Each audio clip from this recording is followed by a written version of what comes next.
12 жасқа толған балаларға арналған.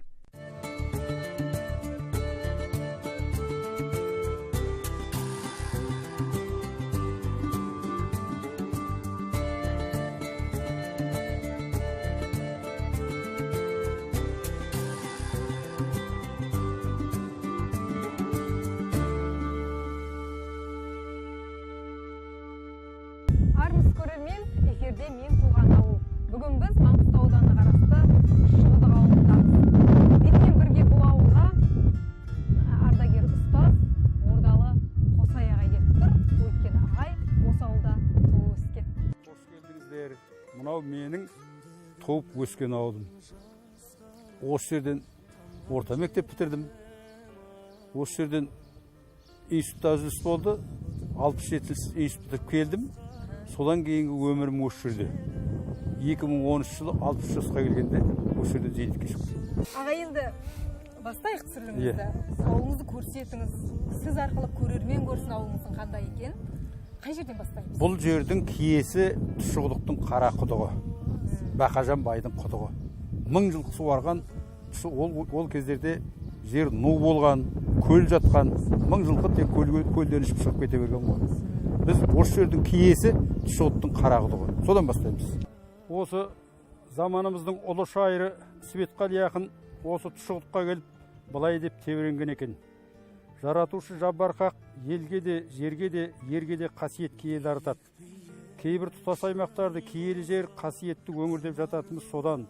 Ал сол қастерлі қоныстардың да түкті пұшпақ, құтты шпақтары болатыны тағы рас. Саңылауы бар көзге ондай жерлердің құмдағы құнары бөлек, шыңдағы шынары ерек, қырдағы мұнары терек сияқты көрінетте тұрады. Біз сөз өткел отырған Тұщықұдық топырағынан түлегендердің түгі ерекше құлпырып тұратын, қыздарының көздеріне түн тұнып, ұлдарының көңілдеріне жыр тұнып тұратын, ұландары шалғай қияндарға ұмтылып, құлындары желісінде жылқын тұратын мекенге қош келдіңдер. Бүтін бір ауылға атауы болып, маңына ел қондырған бұл құдық. Бақажан байдың кезінде қаздырған құдық екен. Өте жақын жерден шығады су жердің бетіне. Бір айта кетерлігі 3,5 тонна су бір уақытта жиналады. Оны ауылға алып кеткеннен кейін жарты сағаттың айналасында қайтып келгенде қайтадан дәл сол күйінде толып тұрады екен. Судың дәмін қарайық, шұлығын көрейік. Мінекей, айтқандай-ақ су топ-тұщы, топ-тұнық, мөп-мөлдір, сап-салқын. Мына құмның ішінде екі көл бар. Біреуі осы тұста, біреуі қияқтың тұсында. Қияқтың тұсындағы көлді өндіріс негізде өндіріп Қаражанбаспен қалан басқа ауыз су беріп жатыр. Олар ана жылдары технологиясын бұзып, ана жерде су тосып қалды, мынаған көшеміз деді ғой. Осы Тұщықұдықтың халқы біз бір литрде ұрттан да су бермейміз деп қарсы шықтық. Көздің қарашығындай сақтайтын жаңыз дүниеміз ол мына Қызылқұм астындағы көл. Осы көл аман болу керек, осы көл өндіріс негізде өндіруге болмайды. Біздің Бозаштағы бүкіл елдің ауыз су қоры осында.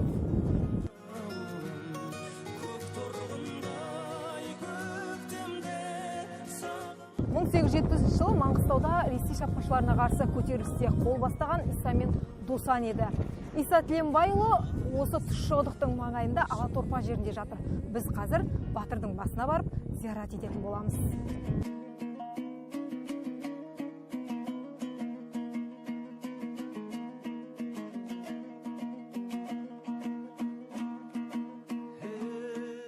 Біз енді Иса Тіленбайұлының басында тұрмыз ғой. Ойыма мәуір өлең түсіп тұр. Есеке қарамессің, қанымызсың, түйеде қалы кіле нарымызсың. Көп айтып ұлы қазақ мақтанса да, бүгінде қолда бар барымызсың деген бір өлең жолы бар. Кімдікі осы? Патша үкіметінің озбырлығына қарсы адай көтерілісі болды ғой. Сол көтерілісте от қаруға шыдай алмады. Сосын біздің көтерілістеріміз жеңіс тапты. Сосын ақырында 3000 отбасында 3000 адамы бар. Осы маңғыстаулықтарды 10.000 әскери қолмен Хиуа жаққа ауысты. Хиуаға барғаннан кейін ол Хиуаны да орыстар басып алды. Сосын Хиуаның ханы бұл әскер таратпаңдар деп өтініш жасапты. Біздің жаңағы екі қолбасшыға. Сосын екеуі ақылдасқан. Біз не істейміз? Ана жақта қырып салдық, қырғынға ұшырадық. От қару бәрібір бізді қырып салады. біз 15 мың қалыптан айырылайын деп тұрмыз. Болмайды екен деп екеуі ақылдасып, сосын жерде сол уақытта мына порттан хабар жіберіліпті.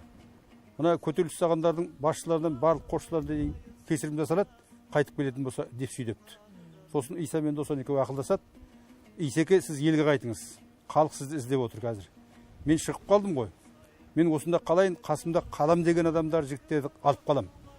Мен аяғына дейін күресем депті. Сол Исекеңнің жақын жоғы бар, жолдас соралары бар, қимайт адамдар бар, 200-дей қолменен Досан қалғанда Иса ауылға айтып келген. Сосын енді Иса Оязға барды ғой. Кетікке барады Оязға. Оязға барғаннан кейін сонда олар қабылдап, сосын жерде бұрынғы жаңағы Бәйімбет болысының болыс етіп сайлайды. Сонда шыққанда қалың адайдың жақсылары, байлары, бағландар, мырзалары, қалипалар бәрі Ояздан шыққанда күтіп алады. Енді ана Ояз ат тастамай деп қорқып тұр ғой бәрі. Сосын осындай болды деп сөйлейді. Сонда Телібай тақтақ деп атайды екен. Телібай тақтақ қой, байбоз кісі. Соның шығарған өлең екен. Осы шумақты сен жақсы тапқан екенсің.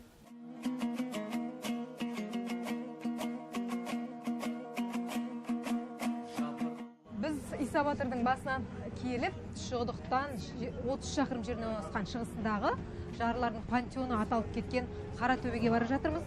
Ол жерде Досан Батыр жатыр, Абыл мен Шотан жатыр. Енді тек қана мен 3 адамды айтып тұрмын, ол жерде көп адам жатыр, иә, білуімше. Ол игі жақсылардың бәрі сонда жатыр. Мына Бозашыдағы жардың игі жақсының бәрі сол жерде жатыр. Сосын жолда қазір Көкімбет деген ерте заманғы күмбез мешіттің қасымен жүреміз. Ол деген Қожа Ахмет Яссауидің кесенесінен кейінгі екінші орын алатын көлемі жөнінен. Сондай ғимарат.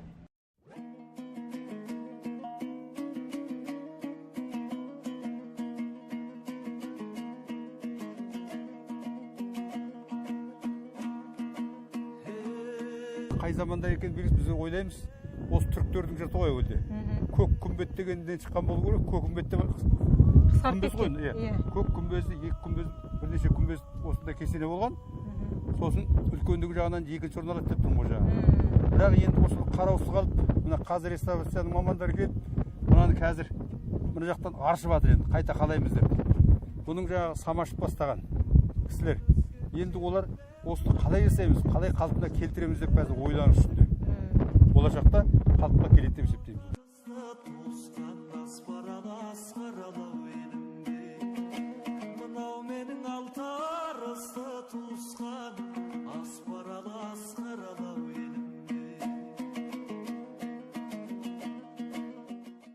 Осындай тарихи, мәдени орындардың қаншасы бар жалпы ауылдың маңында? 93 жылы. Сонда есебін алдым. Сонда осы мына біздің осы тек қана Тұшолық Шебірдің екі ауылдың аумағында 29 мешіт болған екен. Осы ауылдың өзінен 4 адам қажылыққа барған. Мына Көкімбеттен былай қарай түгел үйіктер. Мына Тұшолықтың тұрған жері бұл ойыс. Мына шеңберменен қоршалған табиғат, Құдайдың өзі қоршаған. Ол үйіктерде түгел бұны асфальтқа дейін сол түгел үйіктермен қоршалған. Сармат кезіндегі. Сол үйіктердің біреуін Шағатайдың үйігі дейді. Сосын ең үлкен қос үйік деген бар. Қос үйік деген үлкен зерттеуге отыратын нәрселер. Сосын мына жағында Хорезм деген қауым бар. Хорезм деген. Сонда бұл жерде тарих деректерге толы.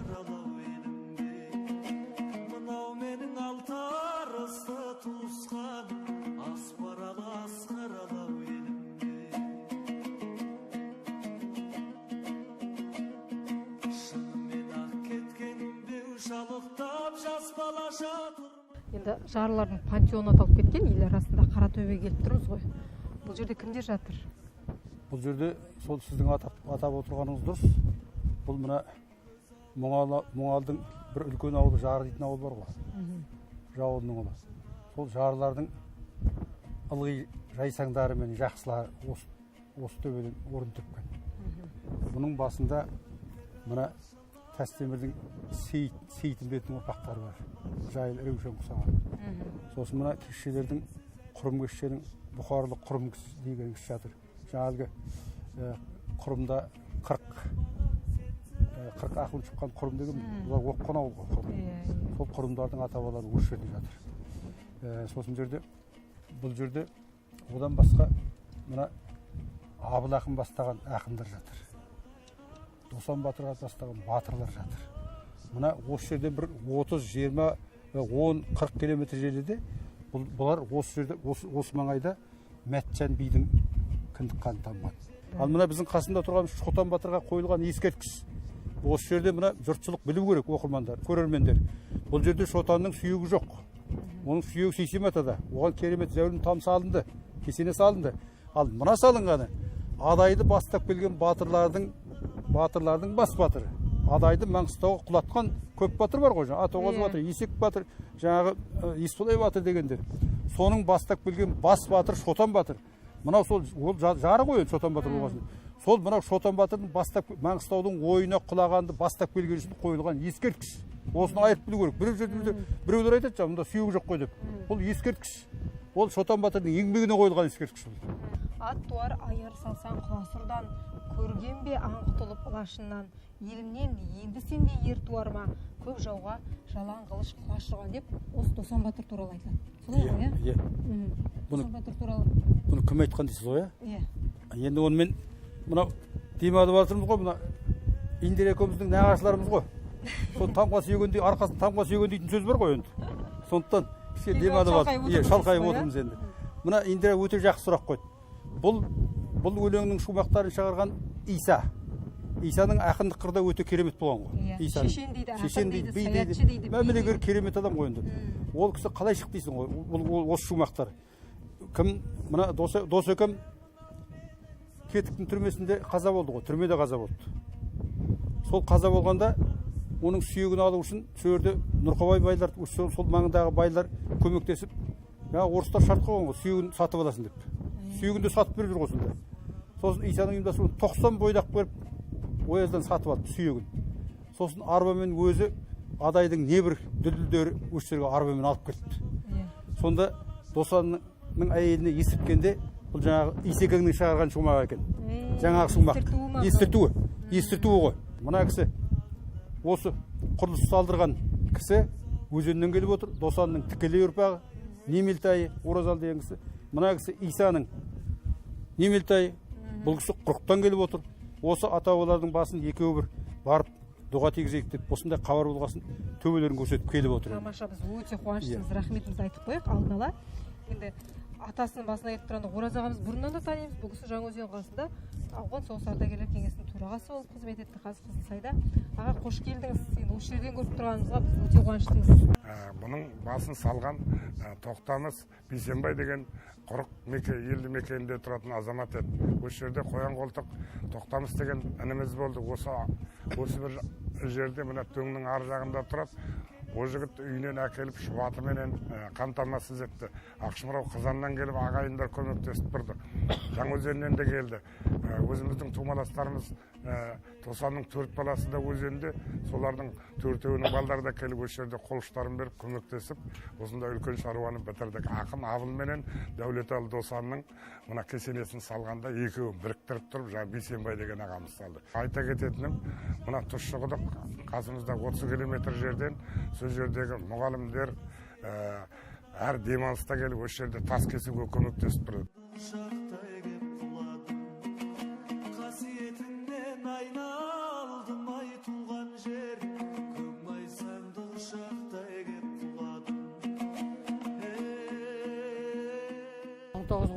жылы Маңғыстауға әлібек жәргелден бастаған топ келіп, осы Қаратөбеде революциялық комитетті сайлауға келеді.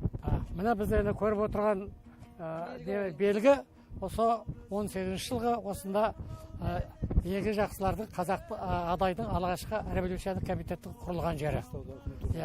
Маңғыстауда үкімет орнаған жері. Өте маңызды тарихи орын деп айта аламыз. Иә, өте тағы. 30 километр жерде.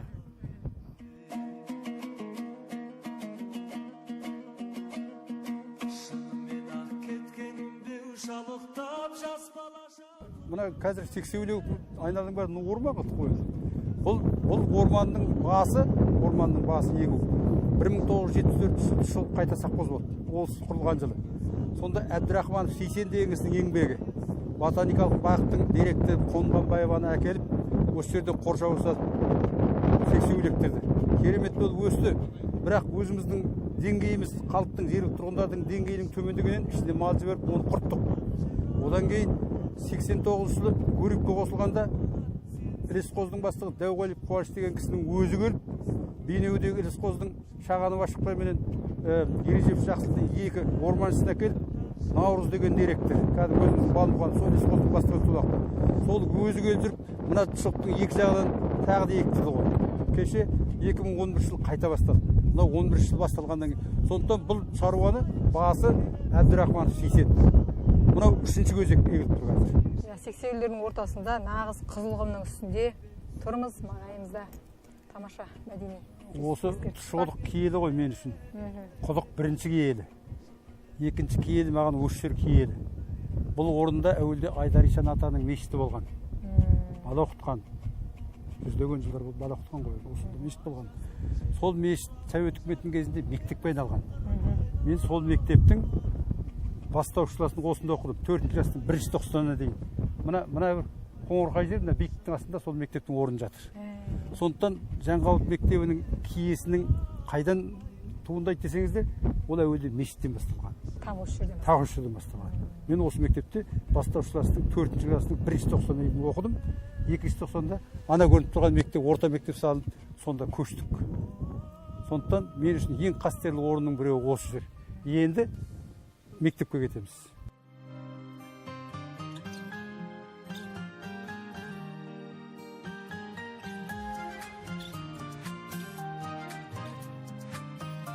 Мынау мектебіңіз сіздің көп жылдан бері қызмет еткен, қанша бала оқиды бұл мектепте? Қазір енді 500 бала оқитын болу керек. Жалпы баланың саны тұрақты. Қалаға көшіп жатқан отаулар, қалаға көшіп жатқандар. Сосын жалпы халық көшіп жатқанда бар, бірақ отаудың есебінен көшіп жатыр. Мына халықтың көші-қоны ауылдағы мектепке байланысты. Солай ма? Егер мектеп жақсы болса, халық көшіп кетті. Бұл аксиома ол дейді. Бұл мектеп алғашқы Маңғыстауда 5 мектептің бірі. 5 орта мектептің бірі, иә. Және бір типте салынған барлығы. Мына облыс құрылғаннан кейін украинский сельский дейтін проекті ғой. Бұны Әбдірахманов салдырды. Сейсен Әбдірахманов. Мектеп сәтті Олжанға болатын. Дұрыс қой, иә. Біз өткенде осы бағдарламамен Шитбай ауылында болған кезде Сәтекеңнің отбасына барып кеттік. Үйіне барып сол жерден ұстап тұтынған дүниелерін көріп, естеліктерін тыңдағанбыз. Енді өзіне келіп тұрмыз. Дұрыс қой, иә? Дұрыс, өзіне келіп тұрмыз. Осы кісі туралы мен бір Ассалаумағалейкум. Сәттіғұл ақын туралы бір әзіл есіме түседі. Жаңағы ойнайтын қалжыңдасатын адамдар Сәтекеңе айтады екен, Құдай саған беруде-ақ берді, бірақ жұрт сен сараң дейді. Осы сараңдық не сараңдық десе, бұл кісі айтады дейді. Менен ешкім сараңдық көрген жоқ. Мен жаңағы әншілерге жыр бердім. Айтып, табысын тауып жүр. Көз жылтырағанға сақиларды мақтадым дейді. Иә, елді мақтадым дейді. Менен әйтеуір жаңағы өлеңнен менің тарапымнан кенде қалған ешкім жоқ дейді. Сондықтан ақыннан менен артық сақил жоқ шығар дейді. Сөйдік ғой, жеңіп кеткен ғой сөйтіп. Жеңіп кеткен. 1990 жыл әкеліп осы жерге орнаттық. Бұның идеясы сонда Қабекеңдікі, сәулетшісі Бек Ыбыраевтікі, мен генподрядчикпін, субподрядчиктер көп. Осы мектептің директоры болған Аманқұл, Жамбыл, Нұржанов, Сұлтанбек, бұлар субподрядчиктер көп көмектескен. Мен арасындағы дирижер болдым тек қана. Сіздің дирижер етпеген жеріңіз жоқ шығар, осы мектеп үшін, осы ауыл үшін әрқашан жаныңызды салдыңыз. Әлі де солай, иә? Енді ұрпаққа бірдеңе қалдыру керек қой енді. Біздің ішімізде мынандай өсиет бар ғой. Мына алған білімімен жинаған тәжірибесін ұрпаққа беріп кетпесе, онда ол қаруының малы сияқты харам деп айтады. Харам деп айтады, ма? Пайғамбардың хадистерінде сөйлеп жазған. Амансыңдар ма? Бұл менің 67-ші институт келгендегі бірінші шәкірттер. Мына үш қыз ма? Мына қыз да бар. Мына үш қыз 10 жаста, мына қыздар 10 жаста оқиды, мына қыз 9 жаста оқиды. алғашқы шәкірттер. Амансыңдар ғой, дендерің сау ғой, күліп қуатсыңдар. Қалайсыздар? Иә. Жасап жатқан қызметтеріңізге. Осы ауылдың тұрғындарысыздар ма бәріңіз? Бұрын сондаймыз, қазір қаладан келдік. Қазір қаладан келдік. Әке-шешеміз көшеде туған адамдар. Ауылдың түлектеріміз дейсіздер, иә? Ауылдың жағдайы қалай? Жақсы ма? Жақсы. Ауылда тұрамыз, жақсы. Мектебіміз мынандай, осындай шәкірттеріміз бар, мынандай оқытқан ұстаздарымыз бар. Жаман болуға тиісті емеспіз. Ой, сендерді көріп тұрғанда біздерге қартаюға болмайды екен.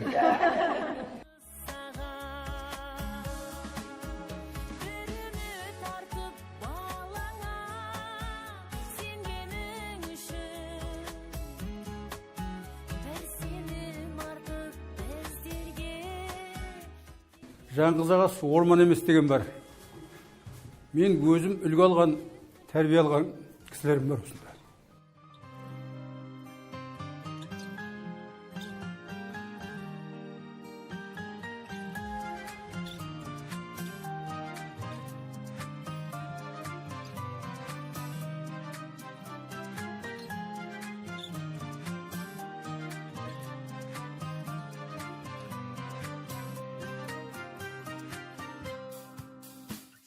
Кешені көрсін бүгінгі. Ордалық Қосайдың бұл кітабы соңғы ширек ғасырларда әртүрлі баспасөздерде жарияланған мақалалар жинағы.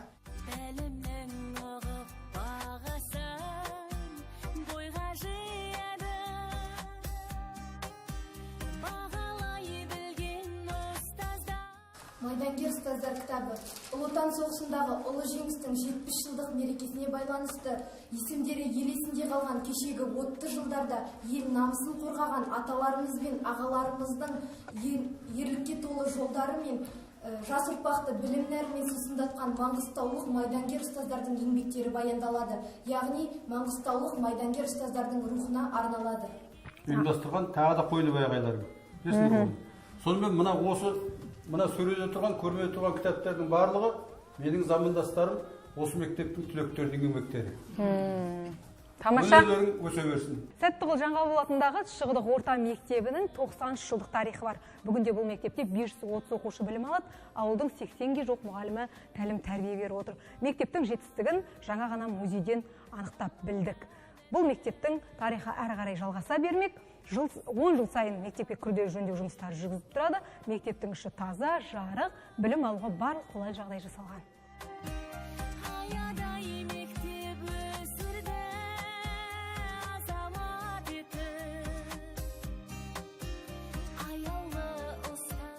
Ағай, ауылдың мектебі екені білініп тұр.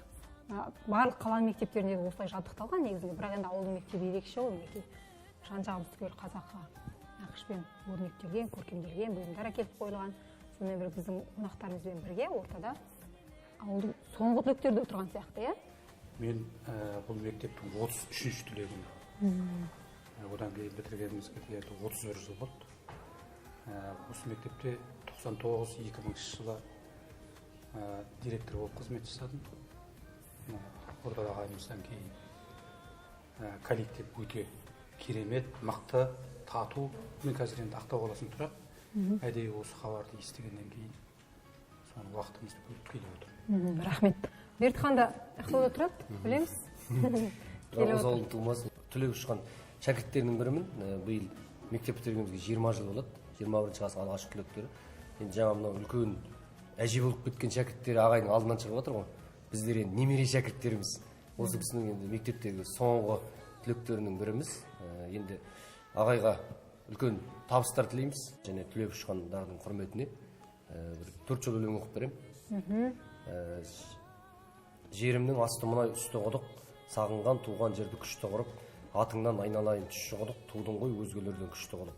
Мен сені қоштасарда қимай кеттім, артыма қарай үш бұрылып, мен сені өле-өлгенше сүйіп өтем, кіргенше қара жерге үш буылып, атыңнан айналайын тұщы құдық. Халық ақыны Сәттіғұл Жаңғабыл атындағы жалпы білім беретін мектептің 18-ші басшысымын. Осы Ордалы ағайымыз секілді алдыңғы буын өкілдерге қарап бой түзеп келе жатқан жайымыз бар. Мектебіміздің осы 93 жылдық тарихы бар. Әрқашан есігіміз ашық. Кез келген қоғамға қатысты, кез келген ұрпақ тәрбиесіне қатысты шараларды өткізуге дайынбыз.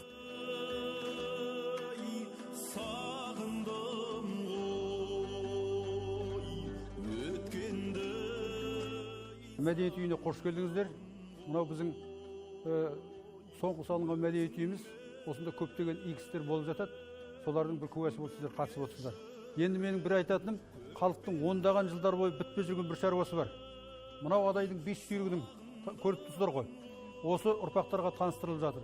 Мынау адайдың 7 қайқысы. Оны да осы ауылдың балдары жатқа біледі қазір. Өлеңдерін айтады, өздерін жатқа біледі, таниды. Енді бір мәселе бітпей жүрген бар. Мына адайдың 7 қайқысы деген сөз қайдан шықты? Осы соның төркінін сіздерге айтайын тұрмын.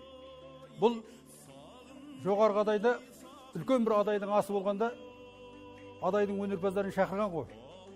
Сонда адайдың өнерпаздары өнер көрсеткенде Иса атамыз қазылардың төрағасы екен. Мана қазылар мыналардың өнеріне баға беріп, кім жүйрік соны анықтау керек болды ғой енді. Сол уақытта бәрі де өлеңін айтып күйін шерткенде, сонда Исекем Досаттың әні артықтау емес пе деп қасындағы адамға сыбырлапты. Сонда Досат бәйімбет қой енді. Сонда аналар енді қазақтар да ол әзілдері керемет қой енді. Ай мынау би, мынау биіміз, мынау бас биіміз бұзылайын деді бұл. Мынау Досатқа тартып баратыр деп сөйлепті. Шынында Досаттың керемет екені керемет қой енді. Сосын жерде Иса сондай сұңғыла дейді ғой. Сол ана жайлап сыбырлап отқан адамды естіп қалғанда шешім шығарған уақытта жетеуіне бірдей сыйлық берсін, бұлар адайдың 7 қайқысы деп танылсын депті ғой. Көрдіңіз бе кім шығарған, қайдан сөз шыққанын.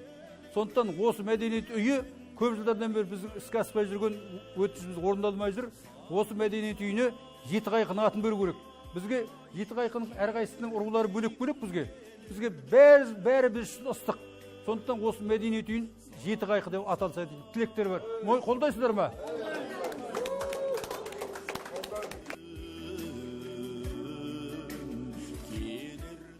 Құрметті ауылдастар, Маңғыстау көтерілісіне 150 жылды биылға қалдырған. Сол көтерілістің ошағы, штабы осы маңайда болған. 1870 жылғы көтерілістің бастаушысы, қолбасшылары Иса Досан менен Иса дейтін 2 батыр болды. Осы 2 көсемнің немелтай ұрпақтарын сіздерге әкеліп отырмын бүгін. Досанның ұрпағы, немелтайы, Жөкен деген ағаларың, аталарың, қазір 81 жаста. Исаның баласы Нұрбергеннің немересі 1931 жылы біздің қолымызда ұстап отқан малымызды тігерге тұяқ қалдырмай айдап кетті. Бұл мына өзіміздің мына Бозаштан басталды, осы Тұшылықтың территориясы басталды. Мына Сәнәуердің мына жолының балалары Сәнәуердің Айтмағамбеттің балдарынан бастап малды айдады. Бұл жерде азаматтық танытқан Исмайыл, Беріш Құлкөш Исмайыл менен Бектеміс Сарбасұлы Беріш Құлкөш Мамай менен Сарбасұлы Исмайыл Бектеміс руынан. Сол 2 жігіт уағдаласып, достасып, елдің малын бір рет қайтарып алып кетті порттан. Кетіктен бір рет қайтарып алып кетті. Екіншісінде тағы содан кейін көтеріліс басталады. Бұлар да отқаруға қарсы амал жасай алмайды. Бұлар да жеңіліс ұшырайды. Мына кісі Бақыт деген апамыз. Бұл Мамайдың қызы. Енді қасында Исмайылдың жаңғыз сүйір бала қалған Дүйсеғұл дейтін. Мынау Дүйсеғұлдың қызы Қалия деген. Иса Досан деген жыр шықты. Оны жаңа айтты, қайтаран Досан деп өзгертті деп. Енді сол өзгерткеннен кейін мына аудандық Сталин клубы деген газетке Шақшаевтың редакциясымен сол тұста жарияланды. Сәттіғұлдың шығармасы. Ал оның бір жағында Аманат деген кітапта 120-130-тай көрдемше сөздер қосылды жаңаға. Бұл енді менің атама неткен қиянаттары. Оны кім қосты, не үшін қосты? Оны қазір біздер ана табалатын емеспіз, бірақ төбінде шығады. Досан батырдың ұрпағын өлтіріп тастау деп біздерді Шымкент жаққа асырған, жартысын Түркменстан асырған екен, Мары жаққа қарсы. Содан аман есен 64 жылы осы Маңғыстауға қайтып оралдық. Содан Жаңаөзен Қызылсай деген мекенге көшіп келдік ауылға. Тұшылық туып өскен жерім, кіндігім тамған жер өзі отаным осы Тұшылық.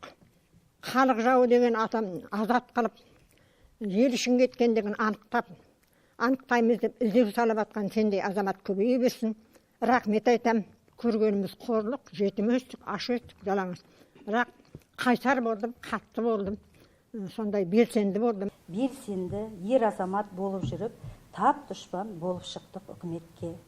Артымда қалды кейін 2 жетім, соларға тимес екен қиянатым дейді. Осы сол жаңағы қара түлейде жатып ауылға жіберген хат екен.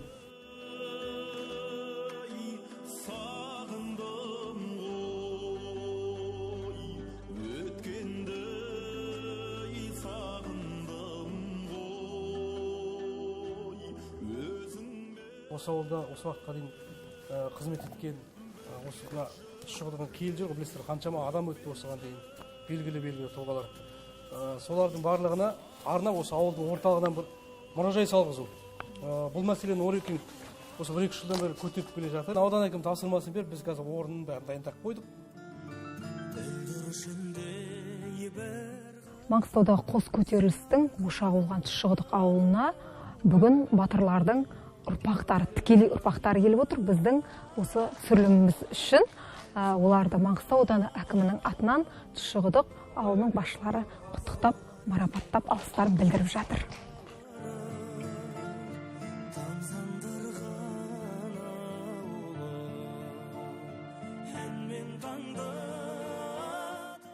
Енді мынау мәдениет үйіне келіп жатсыздар, ауылымыздағы мәдени ошаққа. Бұл мәдени ошағымыз 2009 жылы жаңадан салынып пайдалануға берілген. Осы ағаларымыздың араласуымен біздің ауылымыздың мәдениеті енді облысымызға, республикамызға белгілі мәдениет майталмандар болған. Атап айтсам енді бірегей Омарова Қоңырша деген апайымыз болған, Үсенбаева Төрехан шешеміз, Әбіл Жұмағалиевтің ағаларымыз болған. Одан кейін мынау Жолдасбаевтардың семьялық ансамблі, соңғы осы жас буынның ішінде міне республикалық додада үлкен Қазақстан дауысын жеңіп алған, осы сахнада өзінің қанатын қомдап ұшқан ауылдың түлегі Бауыржан Ретбаев, осы азаматтар түлеп ұшқан біздің топырақтан. Ал енді осындай азаматтарымызбен біз мақтанамыз. Орекең бар, осы ұстазымыз. Баршаңызға енді қош келдіңіздер. Сіздерге осында Бауыржанның бір әнін тарту етейік.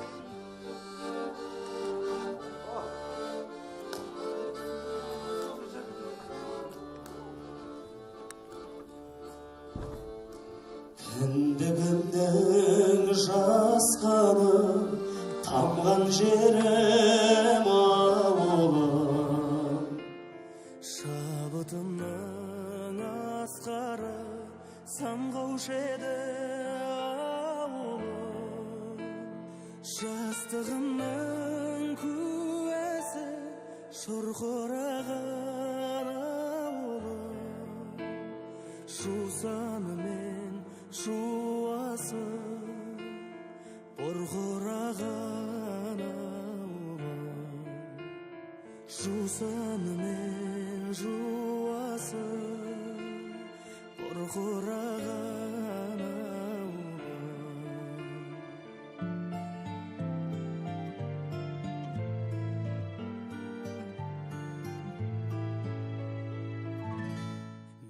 Осымен бір күнге бөлінген уақыт осымен аяқталды. Мен өзімнің үлгі алған, өзімді өсірген, өзімді өндірген азамат болған жұртпен таныстырдым деп Иә, ағай, ауылыңыз таза екен, қонақжай екен, ұйымшыл екен, тарихы терең екен. Көрдік, таныстық. Рахмет сізге көп-көп. Денсаулық тілейміз, жұмыстарыңызға табыс тілейміз. Құрметті көрермен, біз Маңғыстау ауданы қарасты Тұщықұдық ауылында ардагер ұстаз Ордалы Қосаймен болдық. Бүгін бұл ауылды араладық, сіздерге барынша ауылды көрсетуге тырыстық. Сіздің де ауылыңызға барамыз, бізді күтіңіз. Аман сау болыңыздар.